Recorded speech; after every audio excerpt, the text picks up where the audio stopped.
My marriage was a real mistake. In fact, it was the worst mistake of my life. The main problem wasn't my wife. She was fine. My problem was her mother, a real dragon who hated me more than anything and never missed an opportunity to do me a disservice. Sure, I wasn't a really good guy, not at all. But I wasn't a bad guy either. There are good and bad sides to every person. Nobody's perfect. I never pretended to be a saint, and, truth be told, I was involved in a few less than honorable cases, but I never went to jail for anything. I came very close to doing so once, but my friend Nicholas, who was in law school at the time, saved me. Nicholas and I have been friends since high school. He's a short guy with thick glasses, and he's always been more interested in reading books than teasing girls with the rest of us. When a few of the boys at school chose him as the victim of their bullying, I felt sorry for him and told them all that I would beat the crap out of anyone who dared to hurt Nicholas. Two of the boys did, and I kept my word. Today, as I start writing this story, I am 32 years old. I am a self-employed driller, meaning I drill wells about 100 meters deep for heat pipes and make a good living at it. I have been married to Lizette for almost 6 years, and we have a son who was born just 5 months after we were married. We have a nice house in a small Scandinavian town, and we could be the most ordinary family. But we are not because of her mother, the dragon, who hates me so much for getting her daughter pregnant while she had a boyfriend of her mother's choice. I have to say that I have lost many battles, but hopefully I will emerge victorious in the last round.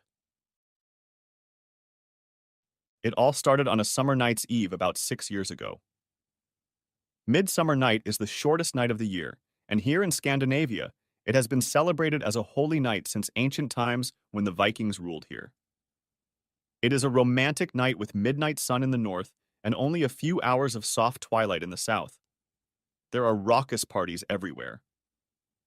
I was engaged to a beautiful girl named Lottie at the time, and we had planned to move in together on August 1st, when I was promised a 2-bedroom apartment in exchange for the 2 rooms I had now. But now Lottie and I were arguing about her going to her cousin's wedding on Midsummer's Eve. I had not been invited with her, which was a serious breach of etiquette, for engaged couples are considered equal to married couples and should always be invited together. I was sure that other engaged people were not invited as singles. Lottie also realized that this was a humiliation for me because of my old reputation as a bad boy. I had never done anything bad to my girlfriend or her cousin, whom I didn't even know. Lottie agreed that I was right, but refused to pick me for this wonderful evening and not stay home after the wedding. If the damn wedding had been any other weekend, I would have happily stayed away, and even if I had been invited, I would have done my best to find an excuse not to go. I didn't blame my cousin. She chose her own guests and skipped those she didn't like. I blamed Lottie for accepting such a humiliating invitation in the middle of summer on the most important day of the year. We began to argue, and when she left my apartment in anger on the morning of Midsummer's Eve, our engagement was broken off. I told her that if her damn cousin was more important than her boyfriend, she could stay there forever because I didn't want her back. An hour later, I regretted losing her and called her cell phone several times throughout the day, but it was turned off. Lottie and I were also invited to a big party at a friend's cottage. I went there alone and had a good time as the new bachelor. At the party, I danced several times with a rather nice girl named Lizette, who was there with her wimpy fiancé, who had a drinking problem. I didn't know her very well at the time, but I found her quite attractive. When her boyfriend had too much to drink, I offered to help her dump him in the back seat of his car. Lizette and I returned to the party briefly, and then took a walk in the romantic twilight to a nearby lake. We walked out onto a small pier, sat down and started cuddling tightly. I think she was impressed with my old and unfaithful reputation as a bad boy. No one can explain why, as a rule, beautiful women are attracted to bad guys. Apparently it's always been that way, because there's an old saying, "Naughty boys sleep with pretty girls." She was just in love with me, and didn't mind when we went to the guest room that she and her boyfriend had rented for that night. And then we fell asleep and didn't wake up until the next morning when her boyfriend screamed like crazy upon discovering Lizette and me. Lizette's boyfriend threw his wedding ring at her, which obviously meant he dumped her right away. When my own, now ex-girlfriend Lottie came back from the wedding, she called me and said she was sorry for the whole trip, and I was right in that she was the only invited guest without her lover, which really humiliated her and ruined the whole wedding for her. She tried to call me several times on Midsummer's Eve to apologize, which I verified later when I checked the incoming messages on my cell phone. She begged me to meet with her and talk about our situation, to which I agreed. But when she called me again an hour later after hearing about me having fun with Lizette, she was absolutely furious and screamed that she was glad our engagement was a thing of the past. At first, I didn't care, but after 2 weeks, I called her several times, expecting her to calm down. Each time I got the same answer and was offered a camping trip to a hot place. I even called Lizette a few times, but she refused to see me, and I had almost forgotten about her when 2 months later she rang my doorbell. She had a concerned look on her face and wanted to talk to me. I asked her to come in. She got straight to the point. I'm pregnant, and you're the father. Then she started crying. We talked for several hours, and she told me that I was the first and only man to ever have intercourse with her. She was going to keep the baby and asked me if I was man enough to share in the consequences of what we had done. What could I say? Even I realized that two parents were the best thing for a child and agreed to give our relationship a fair try. Lisette was a beautiful, sweet, and soft girl with a reputation for being a family girl. Not as sweet as Lottie, but not a bad choice for a wife. We decided to get married as soon as possible. Of course, love is an important part of marriage, and neither of us could deny that there was some hot love during our holy night. We both believed it would flare up between us again when we had a child. Lisette spent the night with me. She told me she was very happy. I had made my decision, and I intended to carry it out in the best way possible. The next day, we traveled together to her parents to tell them the news. It was both the first and the last time I visited her parents' house. Her mother turned my visit into a real fuss. Instead of trying to make the best of the circumstances, she started yelling at me, calling me a damned bully who had soiled her innocent daughter. She threatened to sue me and promised to punish me in every way possible. Her father was obviously a miserable wimp who let the dragon spit fire without saying a word about it. Not the best relatives in town. Her parents were the second-generation owners of the family print shop, and her mother was the feared boss. Their business had once been the leading print shop in the entire region, but now it was going under. The European Union, which at the time included 15 countries, as an internal market meant stiff competition with plenty of new printing capacity available at low prices for the most important customers. In addition, new countries such as Poland and Hungary, with good printing facilities, were close to joining the EU and were already doing business successfully with the old members. Lisette's family was making good profits in the old days, but not investing much in the latest equipment and losing customers, which was driving them into the red numbers. I was unemployed at the time, and Lisette's mother, seeing a chance to get me under her control, demanded that I start working at the print shop for a measly wage. I refused and preferred to live on unemployment benefits, which gave me more money than what she was offering.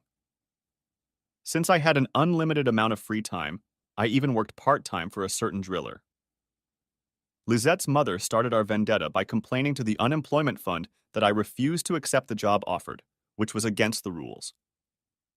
She got nothing for it. She then had a lawyer draw up a prenuptial agreement in which I had no rights to anything if things got bad between me and Lisette, which was what her mother wanted. I asked Nicholas to rewrite the agreement to make it fairer, and Lisette signed it without telling her mother. 2 months later, Lisette and I were married in the town hall.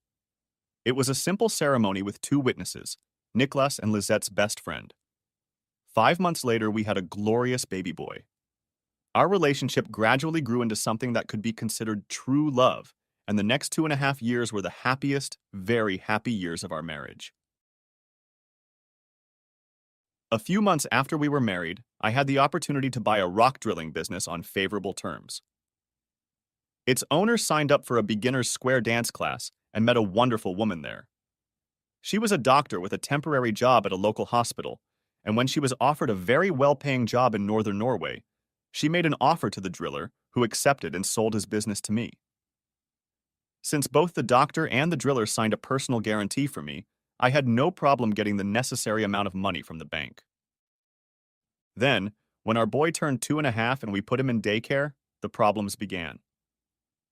Lizette started working at the print shop again, and as she was expected to be the next owner and boss, her nasty mother's influence grew. In the good times, Lizette's greedy mother bought large sums of stock and trusted her broker because her stock went up at a time when almost everything was going up. But then, when times got tough, her broker did a bad job, causing her to lose a lot of money before she could stop him.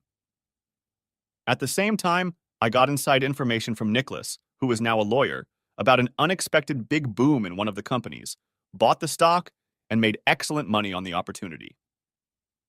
I couldn't resist the temptation to punish Lizette's mother, so I bragged to Lizette that thanks to a new computer analysis program, I had made a really big profit, and there was more to come. I told her to go to our garage to get a surprise car. It was a nearly new Toyota Yaris that I had bought at a bargain price for Lisette to use as a shopping car. Of course, she told her mother about it, who was jealous of me and told Lisette to find out about my next purchase. I asked Nicholas to find some real junk stocks and put together a very complicated-looking nonsense program in Excel that showed a very good expected return on Mega X stock. I'm sure Lisette got into my laptop and told her mother, who made a large investment just before the junk stock started sinking like a stone. One evening, Lisette asked me, "Did you lose any money on Mega X stock?" "No, I bought some when they were low and sold it all when they were at the top." "That's good for us. Why do you ask?" "It's come to my attention that some people have lost a lot of money on them." Gambling on the stock market is always a risky business.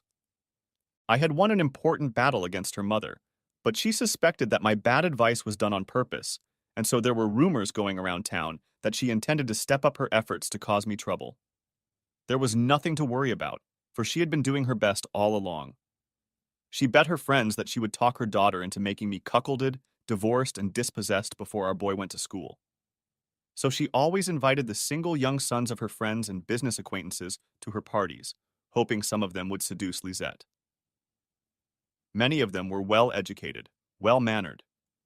She'd had a boyfriend when I did, and why should it be any different now? Especially after her mother had brainwashed her for a long time into dumping me. Her mother probably still thought Lisette would get most of my assets to invest in a printing company when I dumped her, having received more humiliation than I could bear. Hate, revenge, and money were good reasons for her mother's foul play against me. I told Lisette that I knew about the bet, and if her mother managed to find a gigolo to sleep with her, she would be kicked out immediately. Lisette got angry and screamed, "What the hell do you think of me? Don't you think I know about this damn bet, and I'll be mad as hell if anyone tries anything?" Good call. Keep it, and we'll have no reason to discuss the matter any further. When Lisette started working full-time, our family life began to slowly sink lower and lower. I wanted us to have another child, but Lisette refused.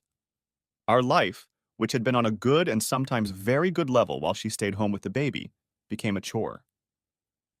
I didn't complain much at first because Lisette was working hard to survive in a printing business that her mother with her antiquated manners couldn't stop from losing customers.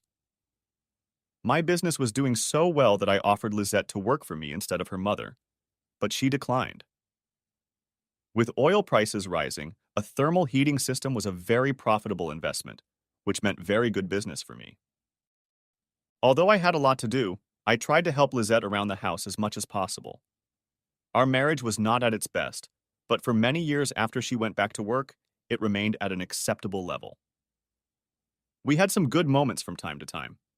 I was really doing my best, trying to convince her to quit her now very lousy paying job and free herself from her mother's bad influence. But things went in the opposite direction. Lisette started taking the baby with her and spending more weekends at her parents' cottage than at home. After a while, I got fed up with it, and we had our first real fight. She realized that her mother had taken her too far and agreed to spend more time at home. But it was an empty, soon-to-be-forgotten promise. Just 3 months after our serious quarrel, she was back to her addiction, which meant that our social life with friends was reduced to a bare minimum.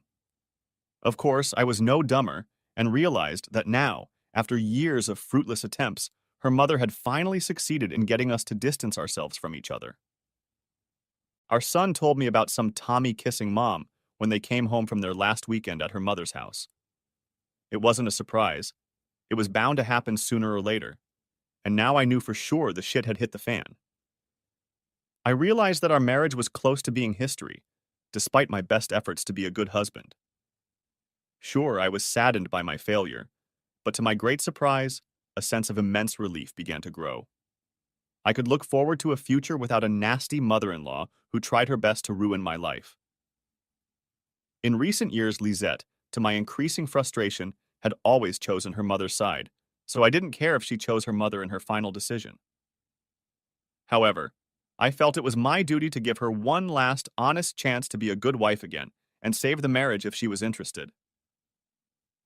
She got her chance the following Friday. In the evening, Lisette told me, as usual, that she was sorry, but that she had to go to her mother's on Saturday morning and would be back sometime on Sunday, which probably meant evening. I decided it was time to let her make the final choice herself. Frankly, I didn't care what she did anymore, but I felt sorry for our son and decided to suggest that she change her weekend plans and save our marriage, so I replied, "Please don't go. You were there last weekend. Why don't you stay home so our family can do something together? We could invite some friends over and have a barbecue. It's been a while since we've done anything like that." She was surprised and replied, "I promised my mom I'd be there and help her with her friends." Visiting friends? Why are they so much more important to you than our own friends? Or do you mean one special male friend? Who's that damn Tommy who seems to be spending the whole weekend with you?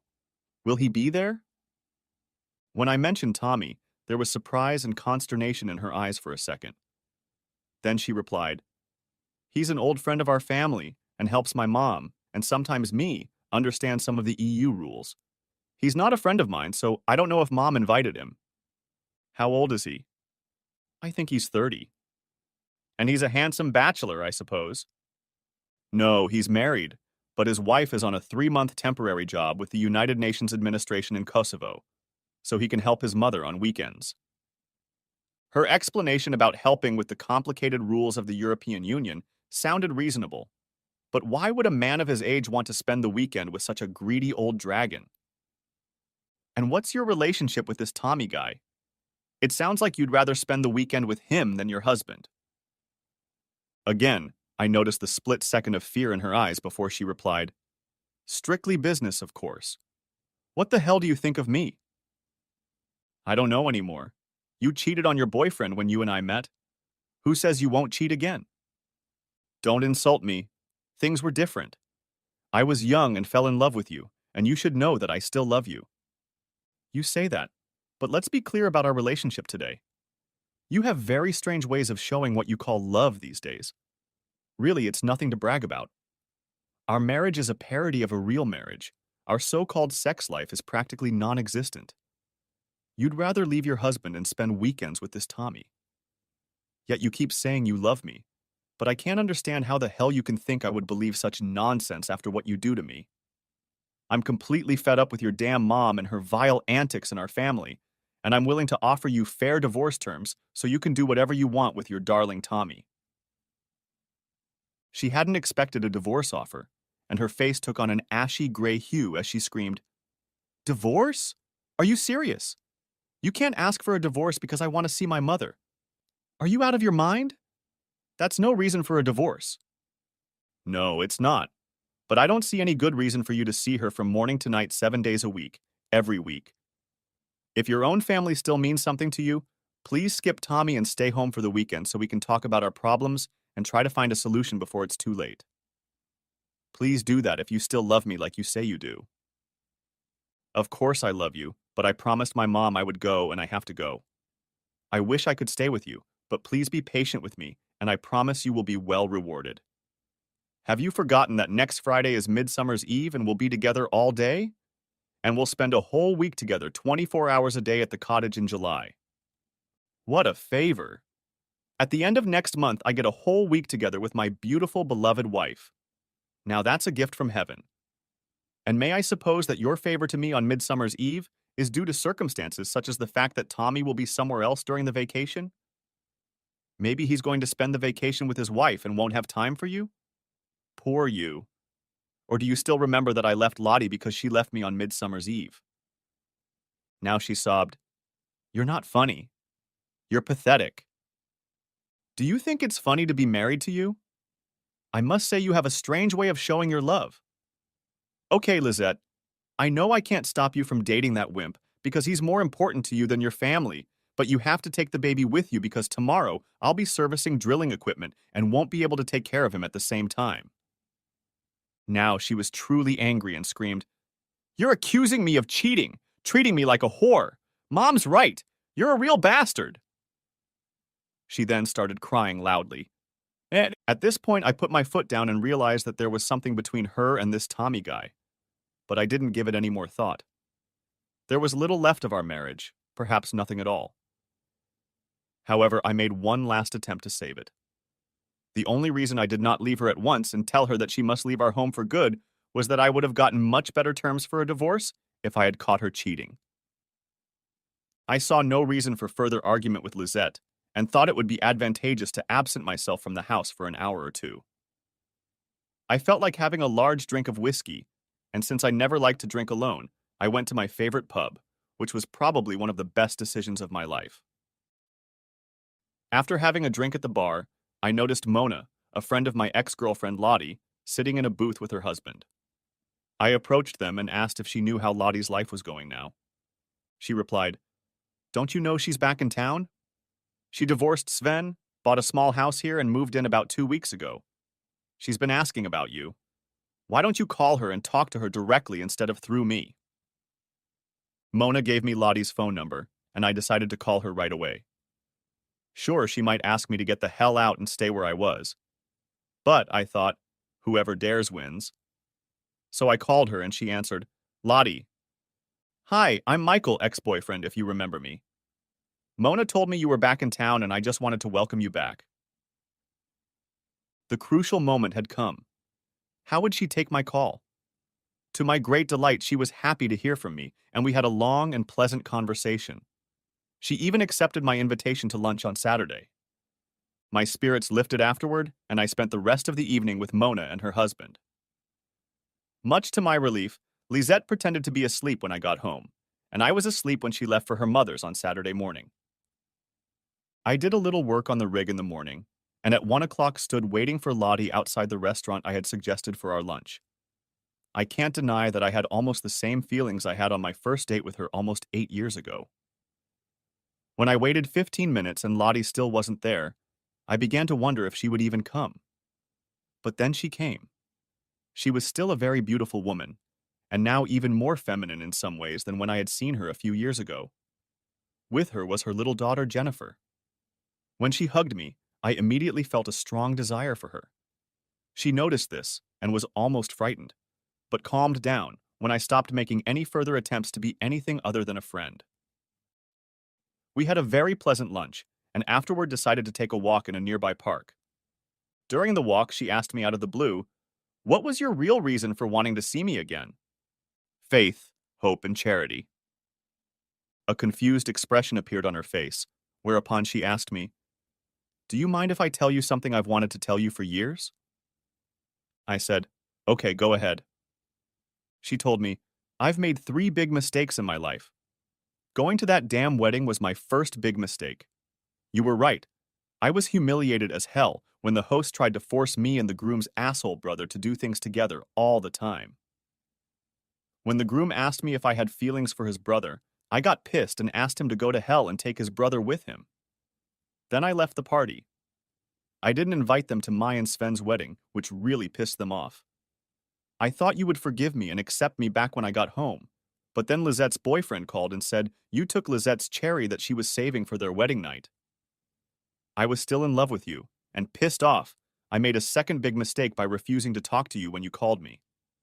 I only got together with Sven to punish you and intended to dump him and get you back. But then Lizette got pregnant, and it ruined everything. I admired you for taking care of her, but cried many nights because I had been so stupid and lost you. Then I married Sven, which was my third big mistake. If I hadn't been such a stupid idiot, you and I could have gotten married. I replied, I made a grave mistake too when I seduced Lisette on that Midsummer's Eve. Of course, you and I broke up and I was free to do what I wanted, but I should have used common sense and tried to win you back before moving on. Believe me, I really regretted it many times. But it's never too late to try again, is it? She was completely surprised. What did you say? Lisette and I are having problems, serious problems. I know she's cheating on me, but I don't have any proof yet. Last night, before I went to the pub to meet Mona, I asked her to stay home for the weekend rather than go to her mother and her lover's house. But she decided to go. I've decided it's finito between us. I'm going to divorce her as soon as I get the proof I need, or if I can't get it, I'll still do it within a month. Oh my God, I thought you two were happy. We were very happy. You know the old saying, if you can't get the girl you love, love the girl you got? It worked out for us. After a while, I fell in love with her very much. Real true love, but now it's over. What about you? Are you seeing anyone? She looked me straight in the eyes and replied, Yes, I met a handsome man online, but we haven't met in real life yet. We're having our first lunch date tomorrow. So I'm late for the date? However, I would like to apply to be some sort of replacement for this lucky guy. Just in case he's not the prince of your dreams.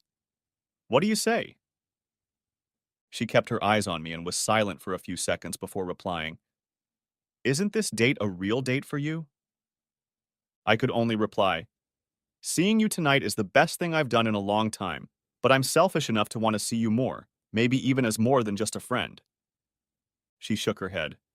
No, I don't think it's a good decision to have you as some sort of replacement, not at all. Then, noticing the disappointment in my eyes, she continued, You are my first choice, and if you are serious and promise to be honest with me, I don't need any substitutes, and I will cancel my date. Today is my lucky day. Please remember that I never cheated on you when we were engaged. You left me, and I was lonely when I met Lisette. I won't cheat on her before we break up. But you and I have kids almost the same age, and we can start being friends. That is, if you want to. I've rented a nice summer house on the coast for the third week of July, and I can promise you that before that time, Lisette and I will be separated in different directions.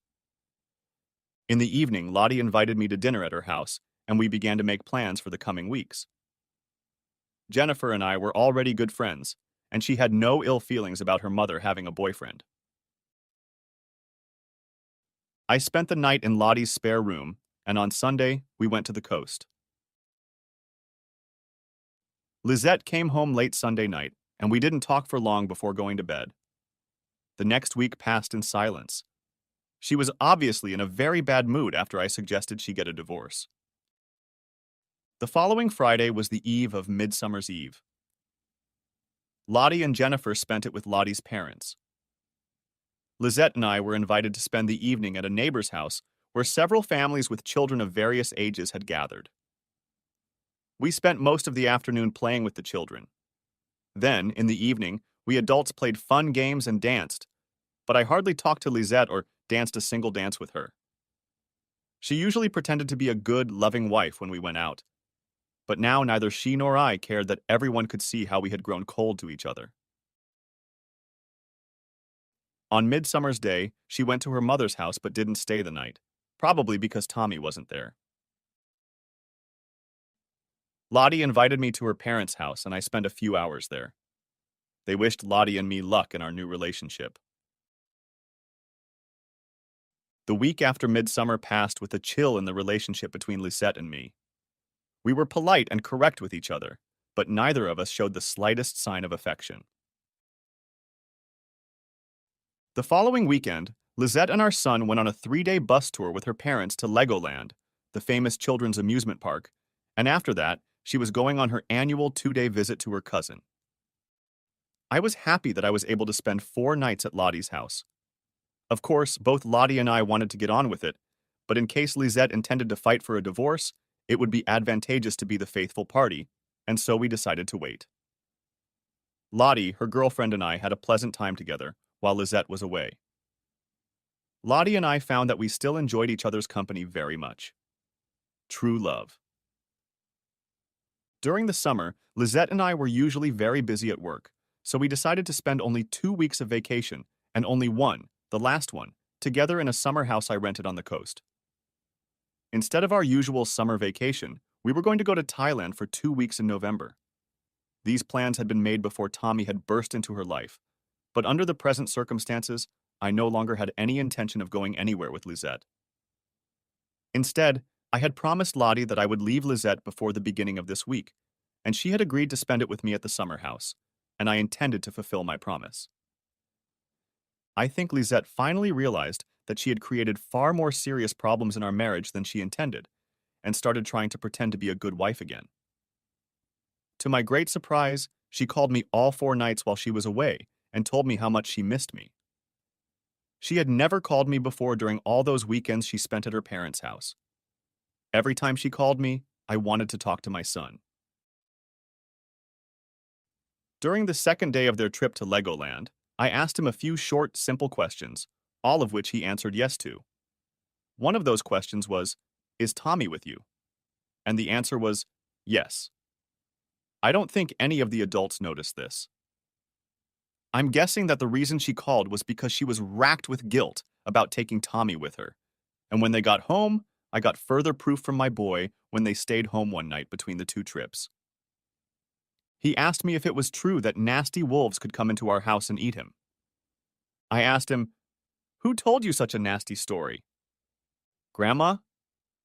"Why did Grandma tell you such a nasty lie? What did you do to her?" "Nothing yet, but we have a secret, and if I tell you about it, the wolves will come and eat me." I tried to be sneaky and told him, "What secret? The fact that Tommy was with you and Mom is not some real secret. Your mom told me that she and Tommy lived in one room and you and Grandma slept in another." "You knew my secret." "Yes, I did, but a secret is a secret. There are no wolves, of course not. But promise me you won't tell Mama that we talked about your secret." Lisette let a damned dragon threaten my boy. She was going to pay for it. My next step was to call Nicholas, tell him my concerns, and cancel the visit. Then I talked to Lottie and my friend Dan, who agreed to help me. Having fun with a married woman in her marital bed tends to give him a sense of his own superiority over his horny husband. I was counting on Tommy not being able to resist the lure of such great pleasure when I was on vacation, so I put an expensive little wireless TV camera in our bedroom with a receiver connected to video from an extra long-playing cassette tape hidden in the garage. The camera was connected to a motion sensor and worked even in almost total darkness. I had already tested it several times with good results, so it was ready to go. In my rig company's Nissan King cab, I stored new house locks and cardboard boxes to pack Lizette's clothes and belongings in when it was time for her to move out of my house. After 2 agonizing days at home, with Lizette now pretending to be a caring wife, I packed clothes for myself and our boy for a week's vacation, and Saturday morning we left as planned. Lizette told me that she was sorry she had to stay home and work that week, and would miss us very much. I didn't kiss her goodbye, but I promised to call her at least once a day. She even stood in the driveway and waved to us as we drove away. I felt sorry that the woman I loved so much had turned into such a lying whore. But instead of driving to Nicholas's cottage, I went to Lottie's garage where I hid my car. Nicholas and his wife were aware of my problems and agreed to pretend I was there, but to come out at the same moment if Lizette called them. At 6 o'clock in the evening, Lottie drove past my house but saw nothing unusual there. At 8 o'clock, she went on another excursion, and when she returned, she told me that this time she saw a metallic silver Volvo XC90 in my driveway. Usually, people are visiting friends and relatives in the summer, so no neighbor would be bothered by a strange car in someone's driveway at this time. At 11 o'clock, I took Lottie's car on a field trip, and the Volvo was still there. At 1 o'clock, I rode Lottie's bike there, snuck into my garage, and turned on the monitor. Bingo, exactly what I wanted to see. Lizette and a man coming out of the bathroom. Now that I knew I had all the proof I needed to get a divorce on my terms, I was starting to feel a little better about this crazy situation. Lisette was not stupid. Not at all. So I was somewhat surprised at how clumsily she was deceiving me. It was like she wanted to get caught and made it easy for me. First, she took Tommy with her on vacation, and then she let her nasty mother threaten our son with wolves. Who knows? Maybe she wanted to be abandoned, and Tommy had to take care of her. I waited until they were asleep, however, and watched them on the monitor before proceeding with my plan. They lay down on the bed, and Lisette said to him, "Let's get some sleep so we can be in good shape." He replied, "I'm going to miss you so much that every weekend without you will be terribly agonizing. Even when my wife is home. Why can't we see each other at least once a month in the future?" Because my marriage is in a much worse crisis than I could have anticipated. Michael is still so angry about my weekend with you that he didn't even bother to kiss me goodbye when he left for a week. I made the terrible mistake of not staying home that damn weekend when he begged me to. My marriage has been a mess ever since. You're a wonderful lover, but I want my husband and I to have a good life again. "It's too late for that, you damn whore," I said to myself before Tommy replied. "You don't have to regret anything that weekend. I had a good time, and you have to agree that once a month in the future, we'll have something to look forward to."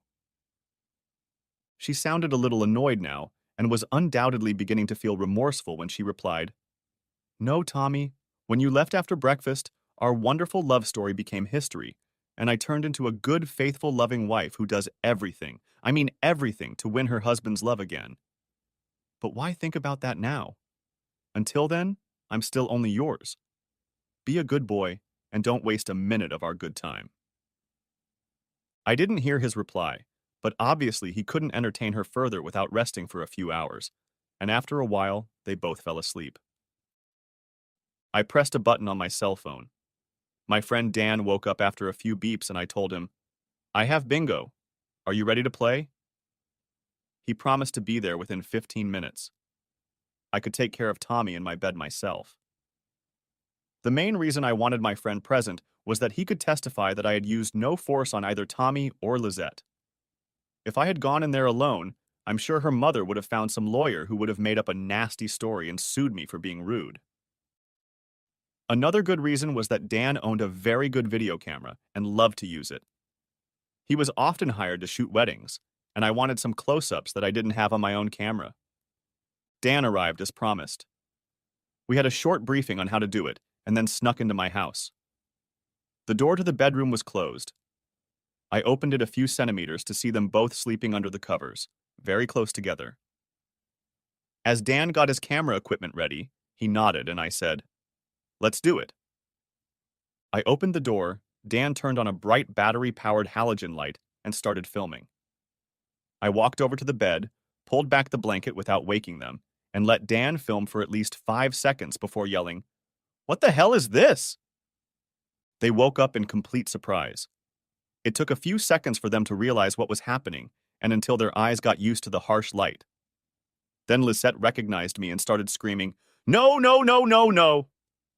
I took the camera in my hands and told Dan to lead a naked Tommy out of my house. Dan grabbed Tommy firmly by the hair and dragged him off the bed toward the bedroom exit. There was some noise and yelling, but I was in the bedroom and couldn't see what happened. Dan returned a short time later, looking for Tommy's keys. He found them in his pants, went outside, and threw them in the driveway. Then we heard him driving away. Meanwhile, Lisette stopped screaming and started crying. I think she realized her game was over because she didn't make any silly attempts to explain what had happened. I told her, "You have dissolved our marriage. Get dressed and get out of my house. You don't have a car anymore, so Dan will call a cab for you. Tomorrow, there will be new locks on the doors. I'll pack your things in cardboard boxes, and you can pick them up tomorrow afternoon." She started yelling at me. "You can't do that. You have no right to do such nasty things to your wife. I will never accept it. I don't care what you do or don't do. Please read our prenuptial agreement. A copy of it is kept in your personal bank safe. You are leaving this house. Please don't do this to me. Please calm down and let us talk." "Sure, we can talk tomorrow. Be here tomorrow at 4 o'clock in the afternoon to get your things and share everything we own together. Come alone. Remember, your parents aren't allowed to stick their trashy feet on my property.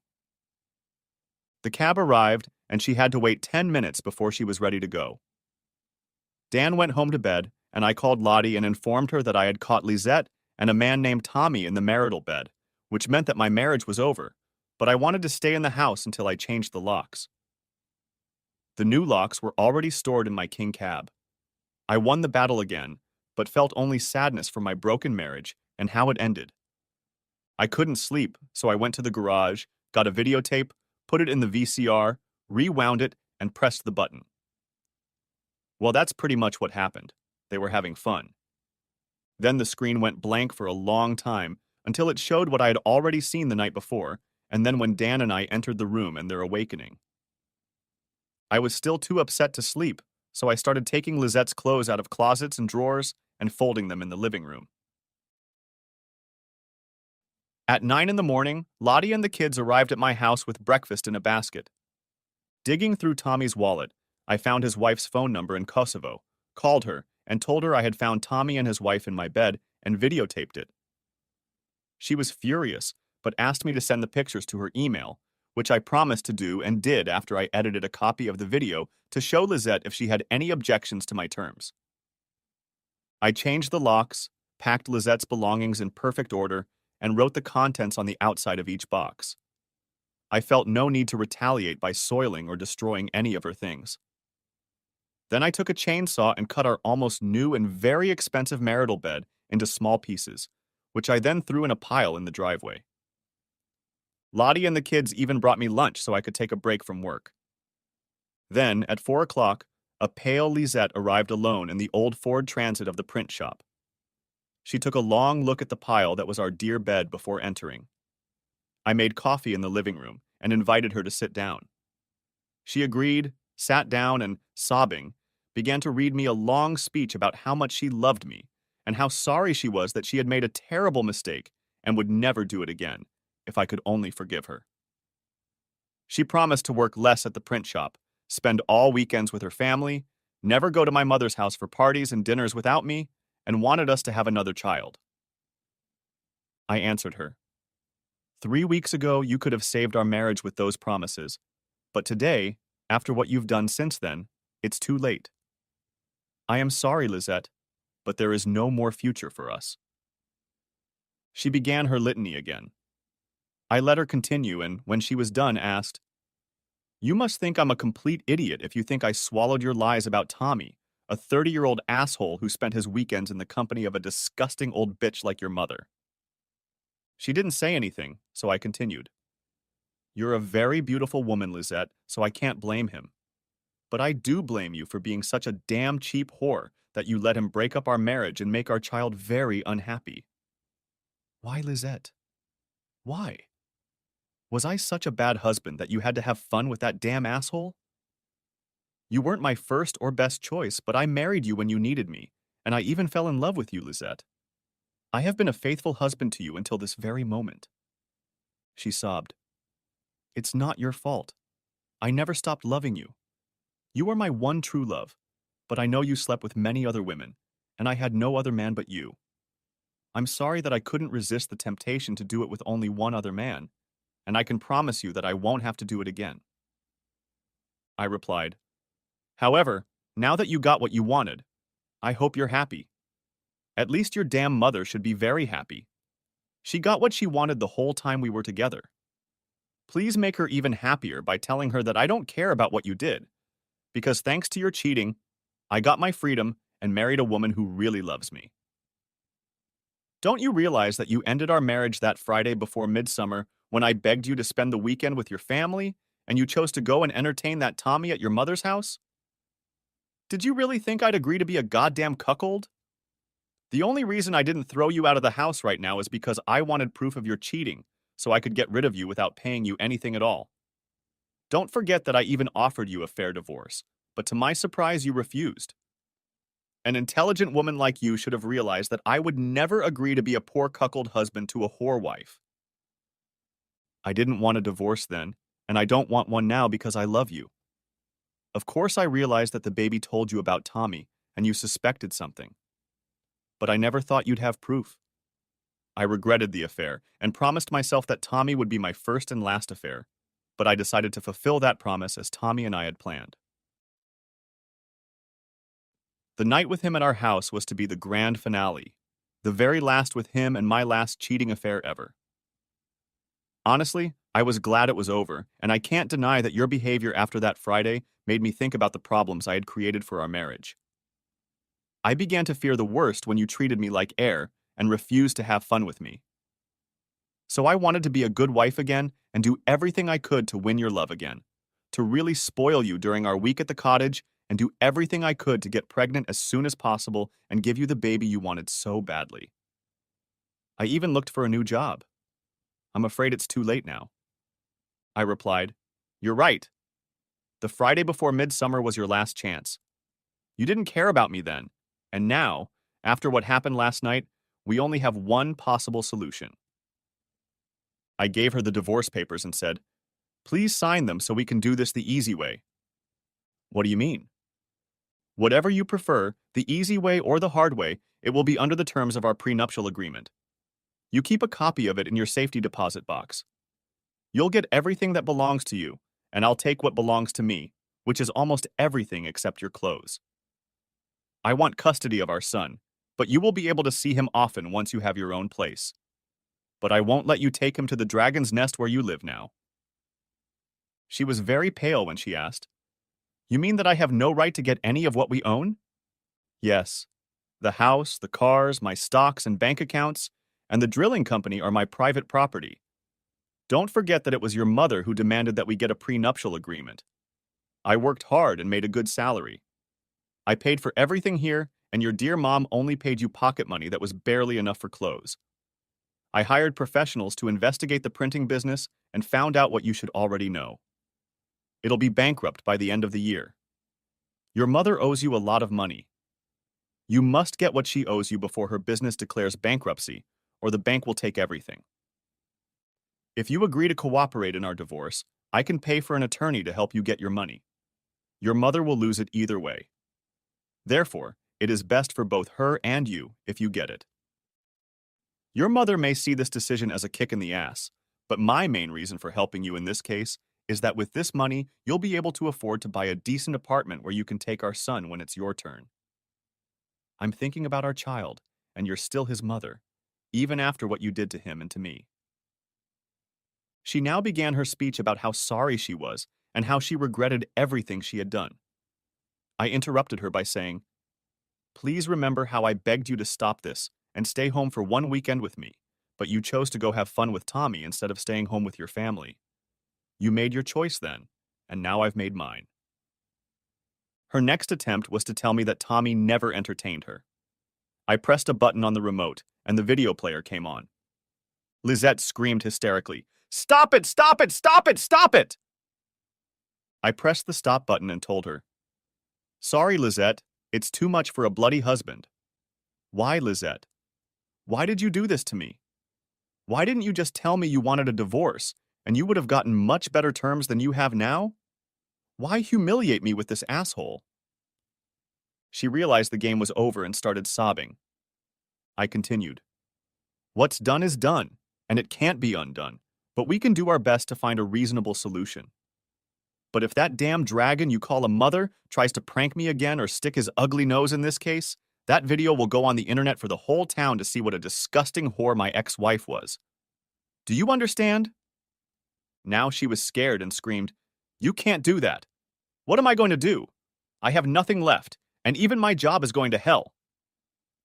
May I suggest that you be a good girl and take the easy way out for our divorce? Just accept the terms of our prenuptial agreement and my terms without any objection. I promise to help you get your remaining paycheck. Please remember that you still have your great love, Tommy. He can take care of you just like I did when you cheated on your previous boyfriend." "He can't. He's married." "Not for long. His wife wasn't very happy when I talked to her this morning, and at noon, when she saw some pictures and clips from my video that I emailed her, she was very angry. She promised to drop it. Good news for you, Lizette. Tommy is yours from now on, Only yours. Oh my God, you must be out of your mind. How could you ruin their marriage? It wasn't hard at all. I found her phone number in his wallet that he left here last night. Have you already forgotten that the damn asshole entertained my wife in the marital bed and ruined my marriage? Lottie told me that she didn't want anything from my house, and all I wanted was everything in my home office, expensive music and home movies, and any artwork of any value. We decided to meet the following Saturday to share all of our family photos and videos. I let Lisette take everything she wanted. She didn't say a word about the almost new and very expensive marital bed she had seen cut into pieces and brought to the pile in the driveway. She promised to pick up her things as soon as she got her own apartment, and I intended to give the rest to the Salvation Army, which had a second-hand store in town. Lisette was pleased that I had made it easier for her to set up her apartment and said that she was very short of money at the moment, and after some thought agreed that getting the rest of her paycheck was a perfectly acceptable thing to do. Lisette took the easy way out, signed the divorce papers, and I helped her load her things into the van. When Lisette left my house, I went straight to Lottie's, who had prepared a romantic dinner for us. It was a great night, really. We were doing well, and these days it's nice to come home after work to a house filled with joy and laughter. And we are a family that does fun things together on the weekends. Lottie and I expected it would be a while before the kids accepted the new situation, and we were delighted when the kids got used to the new backup parent and each other's company almost immediately and played well together. The postcard was Dan's suggestion. I agreed, and he asked his mom to buy a beautiful greeting card, on which she wrote in the nicest handwriting. Dear friends, I must salute you for winning the bet. You did what every parent must dream of when you persuaded your only daughter to leave her good-loving husband and become a whore for a married cheating man. She should be very grateful to you for the rest of her life. Sincerely, your faithful friend. I mailed it to Lisette's father, who, as rumors in town later told me, objected to Tommy coming over every weekend to seduce Lisette, but his wife was silent. He felt both sadness and anger, as Lisette cried for hours after I left her. The card was the last straw on the poor camel's back, and he finally realized that if he had acted like a man, he should have put an end to his wife's madness. He regretted that he had turned out to be such a coward and had become a laughing stock among his acquaintances. Having had a few drinks, he plucked up courage and expressed his humble opinion to his wife. Their argument ended in a real fight, as a result of which she was hospitalized for a week and he spent the night in the police station. The day before she was discharged from the hospital, he packed his bags and left their home. Since they had no minor children, the divorce was finalized within 3 months. After Lisette took the easy way out of the divorce and accepted all of my terms without objection, she did not hire an attorney, and the divorce went through properly. I got custody of our child, but I promised Lisette I wouldn't cause her any problems, and she could see the child as much as she wanted, up to 182 days a year when she had her own place. But I would not allow her to take the child to her mother's house or cottage. Lisette didn't object to this because she had a bad relationship with her mother and had given up her job at the print shop. Her mother became furious when Lisette demanded her remaining wages, refused to pay her anything, and became furious when Lisette sued her. Lisette won the case, and the enforcement service managed to get her money 2 weeks before the print shop went bankrupt. The bank objected, but Nicholas found her a good lawyer who convinced the bank to withdraw its claim. Tommy's visit to my house on the occasion of his affair with Lisette did not last long, an intense and at first pleasant time that soon turned into a terrible nightmare for him. After I caught him in my bed and he drove off unclothed from my house in his Volvo, he was caught by traffic police officers monitoring drunk drivers returning home from parties. Lisette and he celebrated the happy ending of their love story with a nice dinner with my best Rioja wine and cognac. He, with no clothes on at all, was taken to the police station for a blood test. One of Lisette's friends told me later that word had reached her that he had been fined and stripped of his driver's license for 2 years. His wife did what she promised. She came home, left him, and filed for divorce. She now works for the UN in Geneva, Switzerland, where she lives with an Italian colleague she met while working for the UN in Kosovo. Tommy tried to resolve his personal problems with Dr. Booz, which caused him to have to take time out from his work. He never met Lisette again and never returned her many calls when she desperately tried to talk to him. He made promises to take care of her if she had marital problems. Now she learned the brutal truth. All his talk was just talk, and she had been naive enough to believe everything he told her. Eventually, she realized what a tragic man he really was and abandoned all her attempts and hopes for a happy future with him. The extra money from the printing business enabled her to buy an apartment in a good neighborhood, and she had no trouble finding a new job. Although we cooperate very well because of the baby, we never talk about anything personal. Lisette is a very beautiful woman and not a bad choice now that she's free of her mother's influence, so I'm a little confused as to why she's still not dating. Lottie and I got married right after my divorce was final. We sold both of our old houses and bought one together. She's pregnant now, and I think these days we're a pretty average family for our time with 3 kids, each with their own set of parents. But we don't care because we are a happy family. The end.